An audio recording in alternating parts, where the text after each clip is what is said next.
invitation.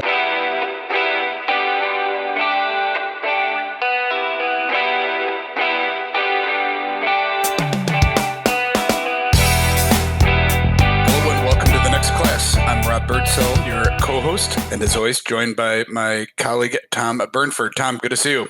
Good to see you, Rob. How's your Advent going so far? Advent is going well. If you may not believe me, Tom, but it is going to be 62 and sunny in Chicago in Advent. I don't think I remember 62 and sunny during Advent in Chicago. So it is beautiful. That's great.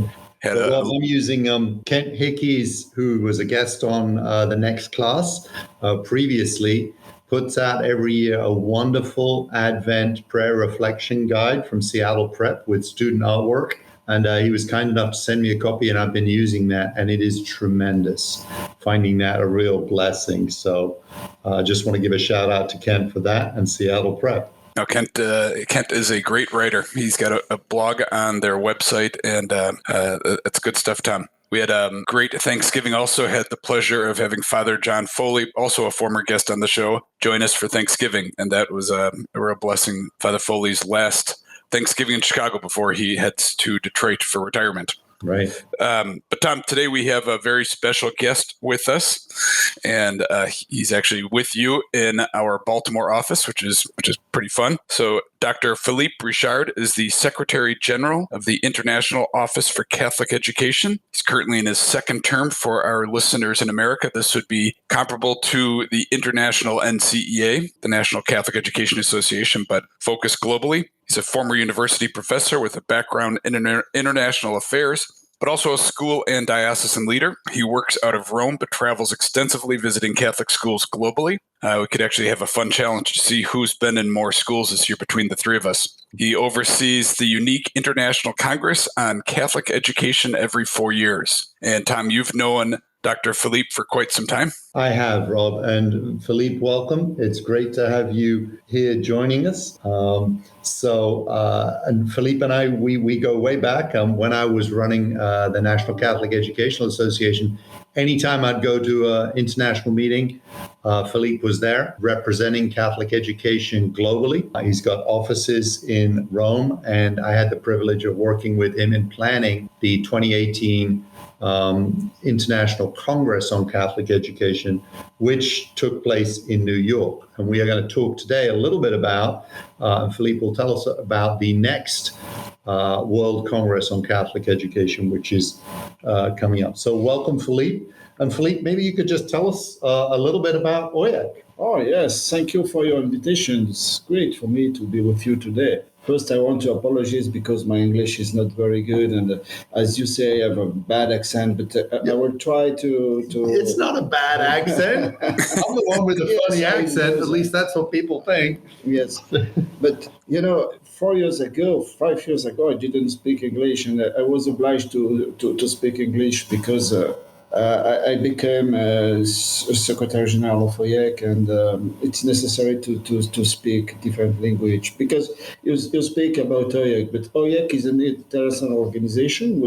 It's a Catholic international organization. OIAC was founded in 1972, I think so, because we will have the 70th anniversary of OIAC next year.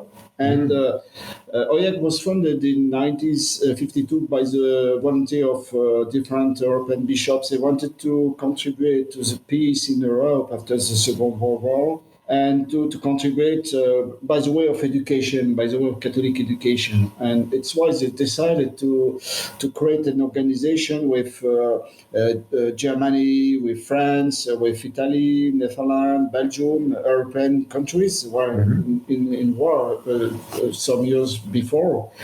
And this organization, step by step, became an international one. And after the period of decolonization, of course, a lot of overseas countries become member. And actually, this organization has about 107 members around the world. It's a national organization in charge of Catholic school in each country, and 20 or 22 orders or congregation in involved in the service of education. So you serve the people, like one or two organizations or people per country in Catholic education, and you bring them together for global education, global Catholic schools. Yes, of course, because we need to, we are a Catholic organization, and we have to experiment the universality of the church by the way of education. And that's why it's very important to have a global concept of Catholic education. It's a sort of grammary of a sort of there is a grammary of Catholic school in the world. Yeah, and it's just interesting. Rob, Dr. Philippe and I had breakfast this morning, and I was talking to him, and I looked up.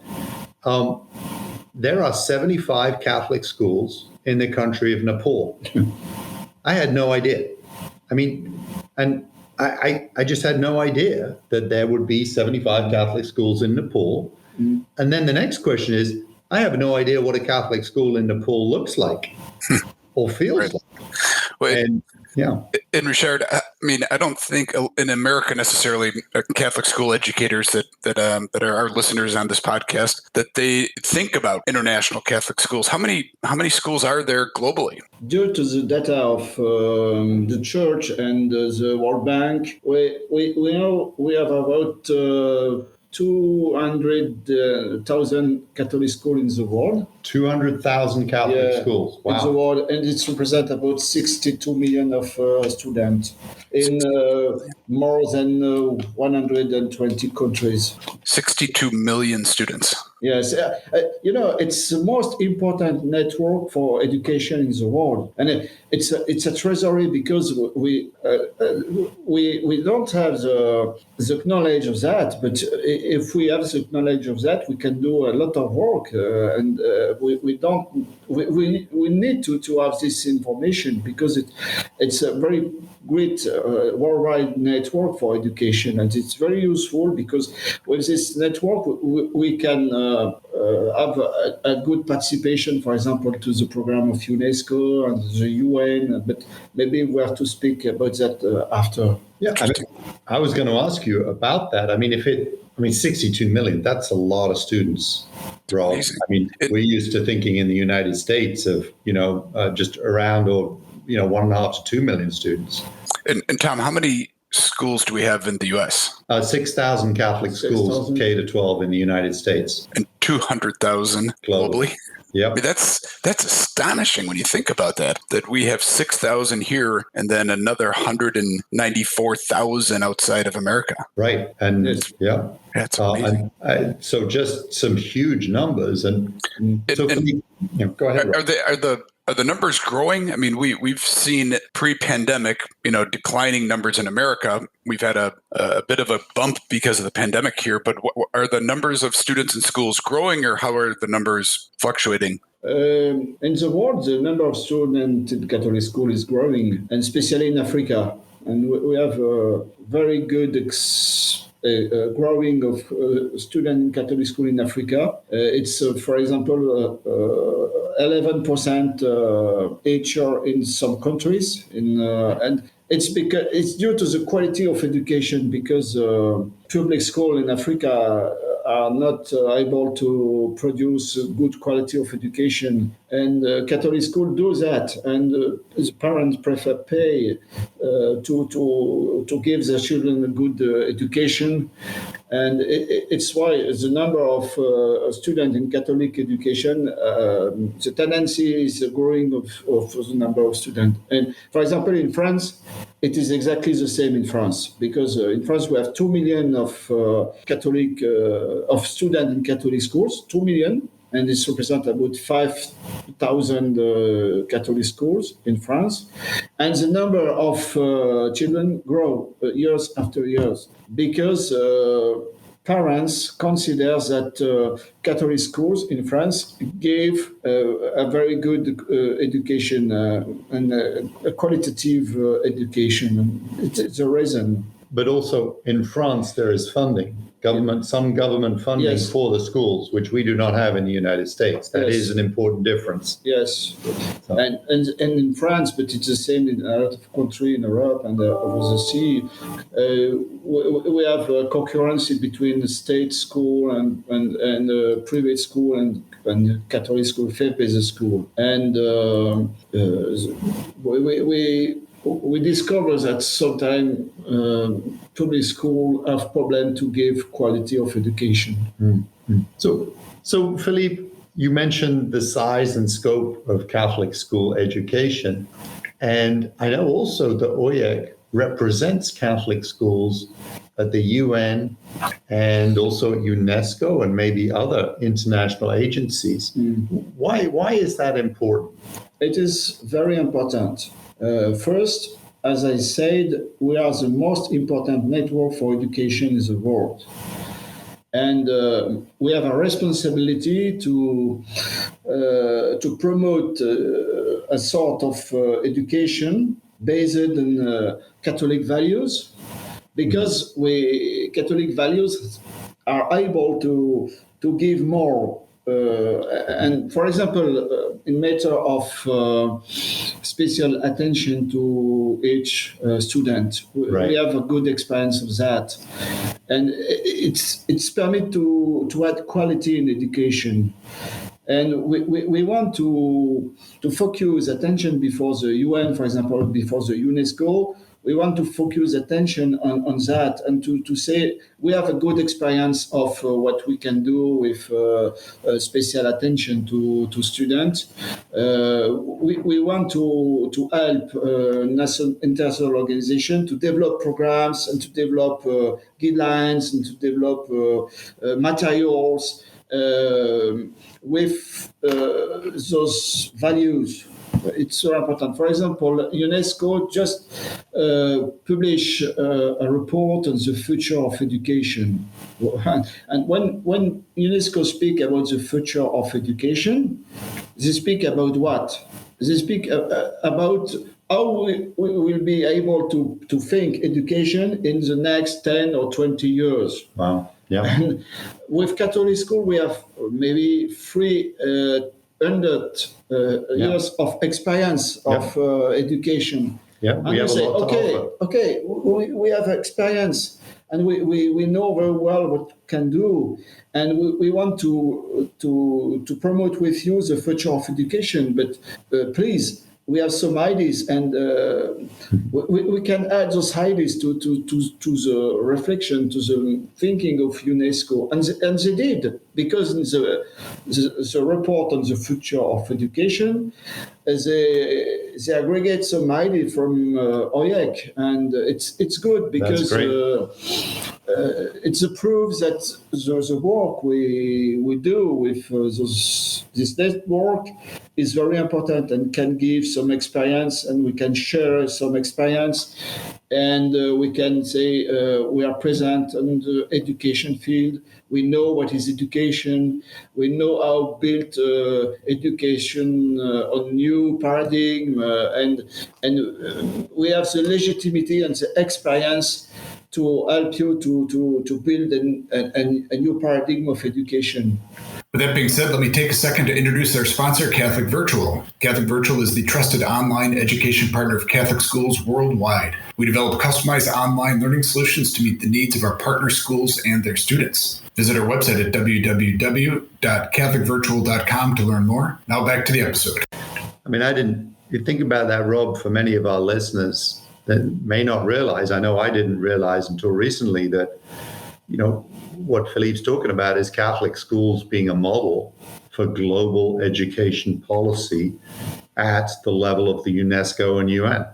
That's pretty remarkable. It's amazing. And Philippe, talking about network and the effect of Catholic schools and the experience, I believe a year from now there will be the next World Congress on Catholic Education in France. Am I correct? Yes, we have the chance to have a congress every 4 years, and each time it's a very good moment to celebrate what we do, and what we want to do. Because, we know what we do, but the most important is to celebrate what we want to do and what we want to propose to the world in matter of education, and to propose new paradigm of education. And in Marseille, we will be about, 500, 600 people more, I don't know. And we will represent a lot of countries and a lot of experience of education, Catholic education. And it will be the occasion to reinforce project of Catholic education in the world.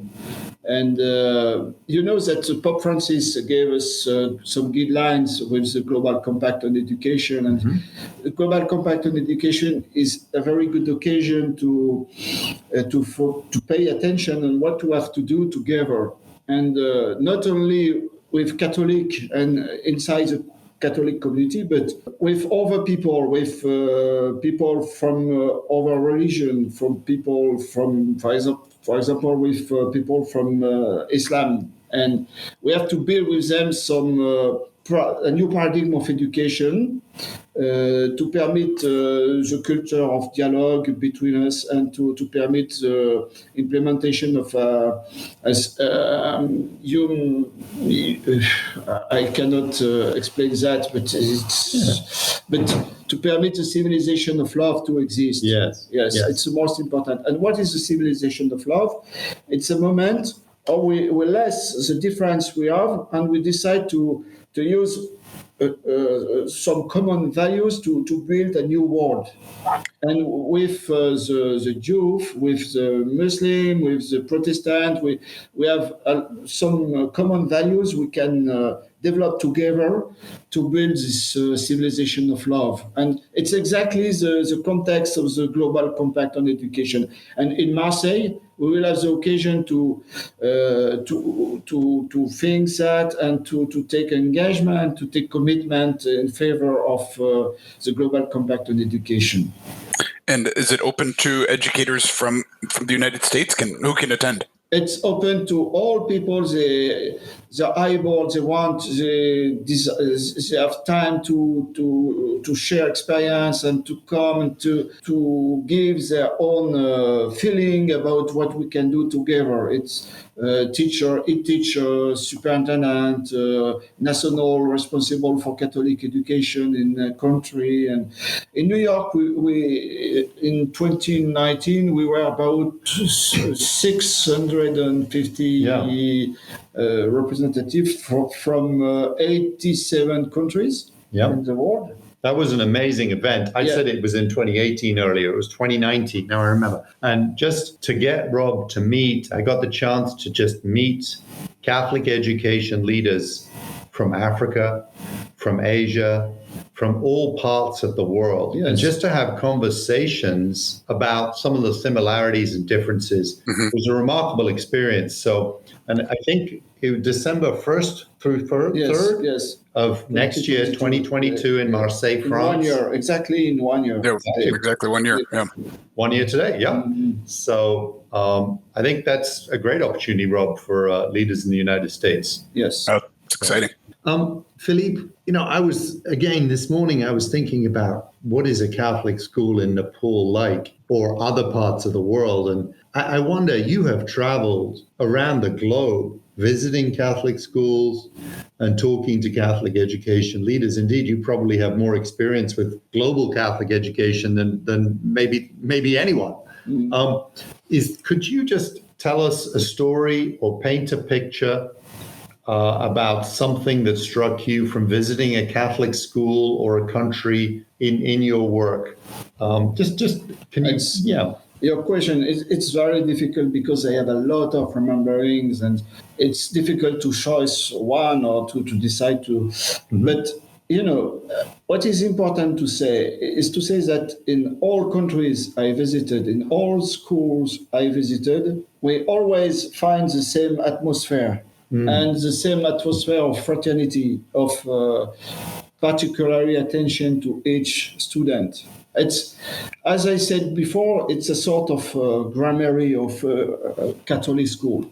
And for example, I remember one day I was in Burkina Faso, and they said to me, we are going to visit a very small school in the suburb of Ouagadougou, and they welcome blind student and a blind student. And I say, my God, in Africa, how can they do, because they don't have materials? Okay, we go. And when we arrived in this school, it was absolute. It was a very good atmosphere. Each student was very, very taken in charge by each educator. And it was amazing, the fraternity we observe in this class with students blind and other students help them. Yeah. It was a great experience, and they have no means, they have no money, they have nothing, but they were able to educate blind students in the better condition. That's amazing. Yes, it was. Yeah. Yes. That's tremendous, Philippe. And Philippe, I find it fascinating to hear some of the stories and facts and figures about global education. Is there a place where people can go to learn more about what is happening globally and the work of OIAC? Yes, you can, of course, visit the website of OIAC. But with different organizations, we have decided to create a site. The name is Global Catholic Education, and with just global Catholic education. Yes, okay. And on this site you can find a lot of resources concerning Catholic education, and we want to offer those resources for people that want to know what we do at the global level for Catholic education, because in each country, each national leaders think the job at is national level, but it's very important to have the international level of the job, because it gives a lot of add value to the job. We are in a Catholic system, and Catholic is universal. And if we are only, if we don't have this international regard, we cannot progress in development of Catholic values and in education. Great.